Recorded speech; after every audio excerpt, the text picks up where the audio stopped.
Hi everyone, number one Marmaduke fan here. Yesterday I sent a tweet about drawing one of my cool and amazing OCs. She's got one purple eye and one gold eye, and she's a unicorn princess.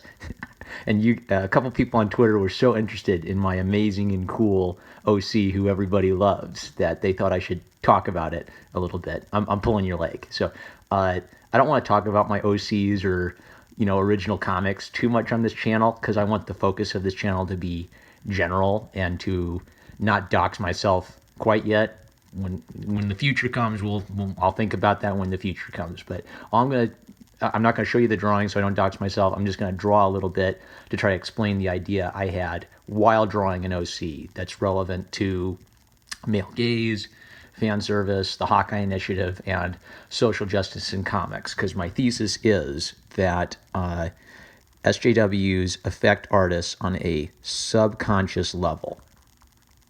And this is one reason why I have such sympathy for these people, is that it's hard to break out of that clique or the mindset that clique imbibes you with. So I need to tell you just enough about my OC so you can understand what my thinking was and how this clicked for me without boring you about all the amazing details about how wonderful she is. Everyone at school loves her, and her flaws are that she's too pretty and she's too innocent, and sometimes she's a little bit clumsy.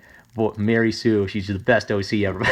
Anyway, all right. So actually, this character is kind of a facilitation of the manga I've read and Peter Parker. So she's sort of this skinny runt behind the eight ball character, and the idea is, so I draw her like a skinny runt kind of character where when she's a little bit tomboyish, and that it's an action adventure story where she's fighting with boys, but the idea is, since she's a skinny runt, she doesn't win by saying girl power and beating them up. She has to win by being smart.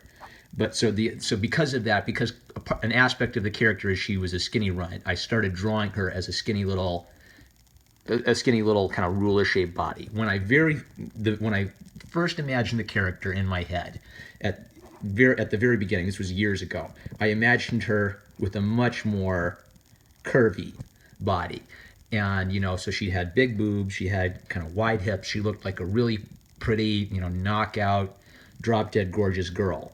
And then slowly over time, she started moving towards this more kind of skinny boyish direction in her build. And I think there was a good reason for me to do that, but I also think that part of the reason I was doing that was the effect of the clique of kind of progressive feminist artists affecting how I drew and affecting how I saw my own characters in ways that it was even hard for me to appreciate. And this is one of the first times I've drawn my characters since thinking through male gaze, thinking through my experience in a progressive art school. So the happy moment for me was kind of realizing I don't have to draw her like a boy. I can draw her like a girl and not worry about a bunch of angry people getting on my case about male gaze, because who cares about them? But it's also interesting that I was starting to draw her this way while not accepting feminism, while not being an SJW, while never identifying myself with that movement. Yet on a subconscious level,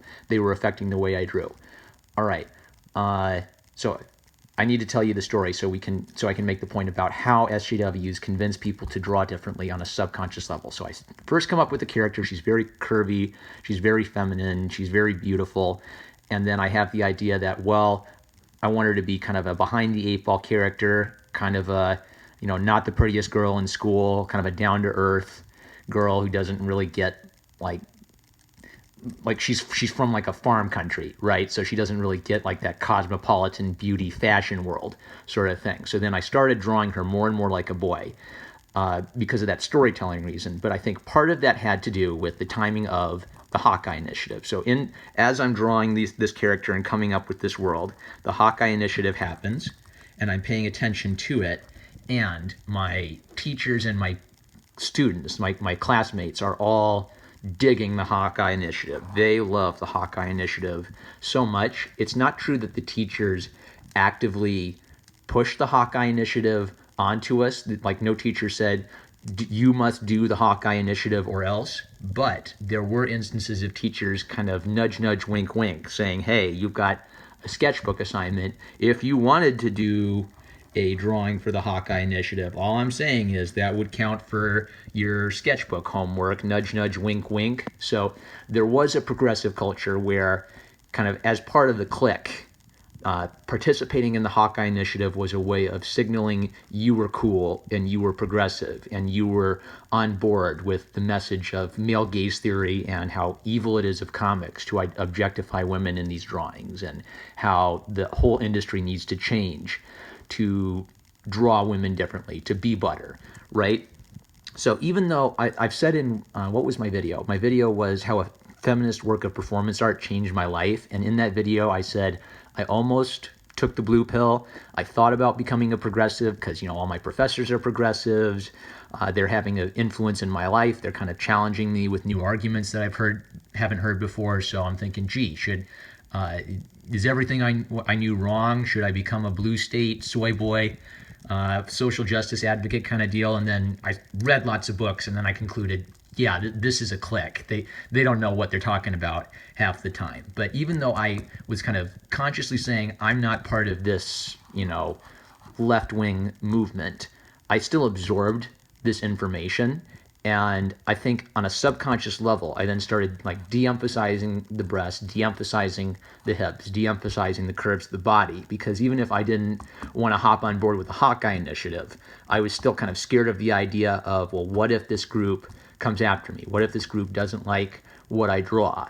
And I've said on several videos that I think the left will often have a good point that could persuade a lot of sane people, but then that there's always like a agenda underneath the point that's rooted in their history and their view of art and the world. So if all the point of the Hawkeye Initiative was fan service breaks you out of the story, right? If this is like some manga and the character has boobs like that, that's really weird, right? That doesn't, I don't see that walking down the street during my day, and it'd be hard to kind of take this character seriously as like a human character I can empathize with, that I can kind of identify with her and enter into her mind and appreciate the world of the story. That's why I've said that I really like the Soul Eater anime, but I'm kind of skeeved out by the Soul Eater manga, because the Soul Eater manga has tons of fan service of these, teenage, high school age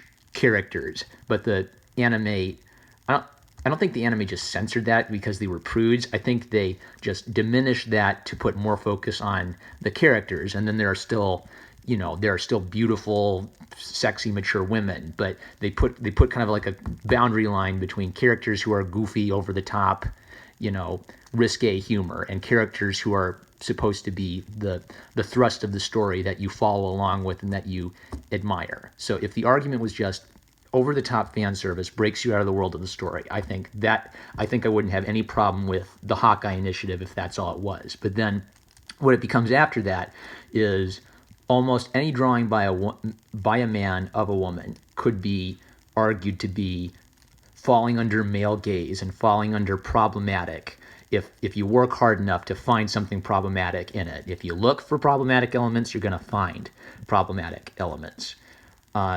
So in drawing my character, since I was kind of scared of the punishment factor of people not liking my comic or people not liking my drawing, I started drawing my female character more and more like a boy, telling myself it was a good storytelling reason, that, okay, she's not supposed to be a pretty character. She's kind of a behind the eight ball character. She doesn't have to look like a knockout, bombshell type of character. She's a skinny little kid. But I think on a subconscious level, this was also affecting me, and this fear was also affecting me. And once you're past that mind gap, once you're past that kind of barrier to feeling like, oh, I can draw her to look like a girl, then you can find a happy balance, because you're the one who's deciding how the character looks, and it's not a clique deciding for you how the character should be drawn. So then, the idea of her being a kind of like a skinny character that can still exist, but I don't have to be afraid of giving her any feminine characteristics. So, she's supposed to be kind of a skinny, not that pretty young lady, but she can have some feminine characteristics. She can have She can have little boobs. That it's so awkward. It's awkward to talk about things like, you know, the breast size of a character or the hip size of a character. But as an artist, you have to think about your character's body type so you can be able to distinguish various body types. You know, if that's an obese body type, the shape of an obese body type. Well, you know, there are pear shapes where it's kind of like heavy on the bottom and light on the top, and there's apple shapes where it's kind of heavy on the top and light on the bottom. There's that idealized hourglass shape. That's kind of the idealized female shape. The idealized male shape is sort of an inverted triangle with a strong, you know, large chest and large shoulders and a narrow waist. That's the thing. So feminist male gaze theory is obsessed with this idea that all, you know, the arts, all the fantasy arts are creating this idea of an idealized female shape, and that this has a corrosive effect on women. It tells them you have to look like this or your life doesn't matter or you don't matter. But then it doesn't ask questions like, well, does this idealized male body form, does that tell young boys that they don't matter or that their body types are ugly? And the obvious answer is fantasy is going to fantasy. If you're going to go into a fantasy world, you're going to imagine fantasy characters doing fantastical things. And the left is not content to simply tell its own stories and make content for other leftists. The existence of fantasy characters and the existence of fantasy ideas or even kind of weird over the top, you know, anime fan service stuff, that can't just be allowed to exist. Its existence is viewed as problematic and as creating rape culture, which is why they seek positions of power to try to stop this stuff from happening. There's the direct way. So the Hawkeye Initiative is kind of a direct way of saying, we don't like fan service in American comics. Stop doing fan service in superhero comics. So that's a direct mode of trying to tell you how to draw. But then there's also indirect ways of trying to communicate a message to you that are more subtle, and our boy Zach calls it Mean Girls, right? It's not saying, here are the rules, follow the rules. It's this sort of unwritten code where if you don't conform to the code, they mark you out, or they call you a bleep lord, or they may try to call up your employer and say you shouldn't be hired. This is the aspect of social justice warriorism, I think, that's made them so many new enemies in the last couple of years, is this feel that you can never be part of the clique, that you can never do anything right, and that there's no way to draw women without you potentially being accused of being a straight white male making art for the male gaze, right? So the most interesting thing about this for me is that I wasn't consciously trying to say, I will draw my girl to look like a boy, but that ended up happening unconsciously, partially because I was aware of the existence of this group, and I like the idea of people liking my work. I don't like the idea of a large group of people getting angry and yelling at me online about how they don't like one of my drawings. But once you say, I don't need to be part of that clique, then you can draw work that makes you happy. And that can even be like this goofy over-the-top stuff cheesecake, if that's what you want to do. But you can also try to find a happy medium, a happy balance between too over the top and realistic. You can try to find this beautiful kind of fantasy realm where it evokes the idea of the realistic world. You know, not everybody in the fantasy world has to look like these, you know, pillars of beauty. You know, some people can have big noses or big ears if you want, but so the fantasy on the one side and the realist on the other side. And you can find a balance between those two tensions, between those two directions you can take your work to find something that pleases you and connects with the imagination of your own world that you occupy. But in order for you to do that, you kind of have to have enough balls or chutzpah, because this is true for boys and girl artists. You need enough chutzpah to say to this group of people who want to control what your work looks like and how you imagine the world, I don't care what your preference is. I'm going to create the world that exists within my head, and if you don't like it, that's fine. There's other books for you to go read, but you are not the dictator of what goes on in my imagination. So I think that's the point. Not going to go on too much more. Best OC all the ships, all the headcanons. Boy, I'll let you know all about her blood type and her star sign and how everybody in the world loves this amazing super OC. Number one Marmaduke fan. I'm making all the best OCs. Love you guys. Catch you later.